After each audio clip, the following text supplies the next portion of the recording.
Hürmetli vatandaşlarım, bugünkü leksiyamızla başlayımız. Leksiyada Sıdık Rozi. Leksiyani Washington'dan sözleyimiz. Bugünkü leksiyamızın birinci mavzusu mındak. Jungo Tayvan'ın diplomatik makanaga beşem işletkenliktin Amerika Qo'shma Shtatlar Davlat Majlisi Tayvanga illiqlik yetkizdi. Mavzulu xabar 6 ayning 16 kuni Amerika ovozidan Xitoy tili programmasi e'lon qilindi. Xabar mundaq başlandı. Washington.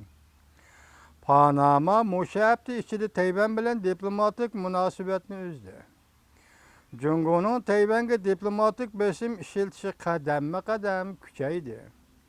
Amerika Qo'shma Shtatlar Avam Palatası, Devlet Meclisi Avam Palatası, Tashqi Munosabatlar Komiteti, Asya Tinch Okean Gruppasi, haftanın 4. günü Amerika Tayvan amaldarlarının özara beriş gelişini bekar qilish, özara beriş gelişine keçirenler çekleşni bekar qilish qonun loyihasi ma'qulladi. Bu qonun loyiha dal vaqtida Tayvanga illiqlik yetkizgan qonun loyiha deb qaraldi. Davlat Majlisining nurg'un a'zolari Tayvanning Amerika-Tayvan munosabatini yaxshilash maydonini qo'lladi.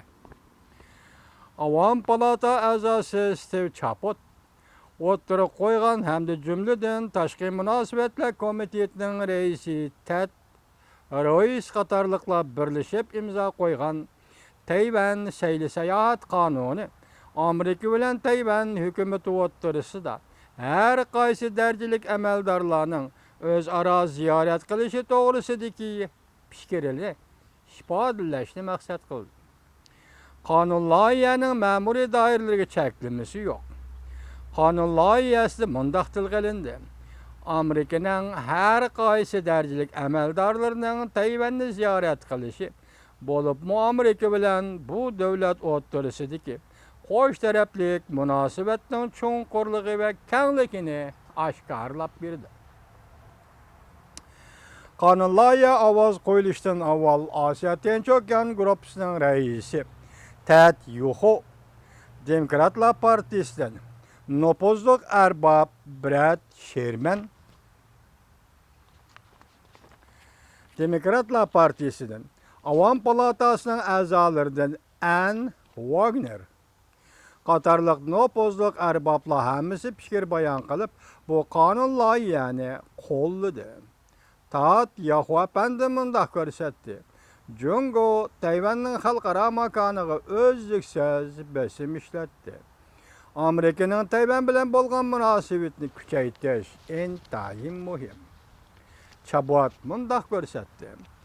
Amerika Qo'shma Shtatlar hukumati Amerika Tayvan yuqori darajaliklar o'zaro ziyorat qilishga qo'ygan cheklama Amerikaning manfaatiga xilof bo'lib qolmasdan Amerikaning diplomatik siyosatini ojizlashtirish va cheklash jihatda Jungoga gap aytib berganlikdir.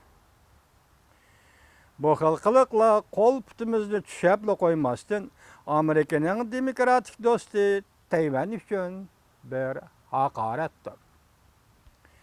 U mundaq ko'rsatdi. Amerika Tayvanda demokratik saylan bilan o'ttirg'i chiqqan rahbarlar bilan texmi ko'p bevosita suhbat o'tkazib turish.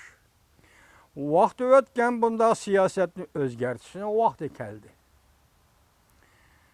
Turishi kerak, o'tkazib turishi kerak. Vaqti o'tgan yuqoridagi siyosatni o'zgartirishdan vaqti keldi. Davlat Majlisining Osiyo Tinch Okean Gruppasi Tayvan sayli sayohat qonuni qarshiliksiz ma'qullangandan keyin Tashqi Munosabatlar Komitetining tekshirishiga yo'llanadi. Biz o'tgan leksiyamizda bu to'g'ri fikr tarqatgan edik. Ana bugun to'liq tekshirish bilan anglatdik. Vatandaşlarning mazmundan voqif bo'lishini umid qilamiz.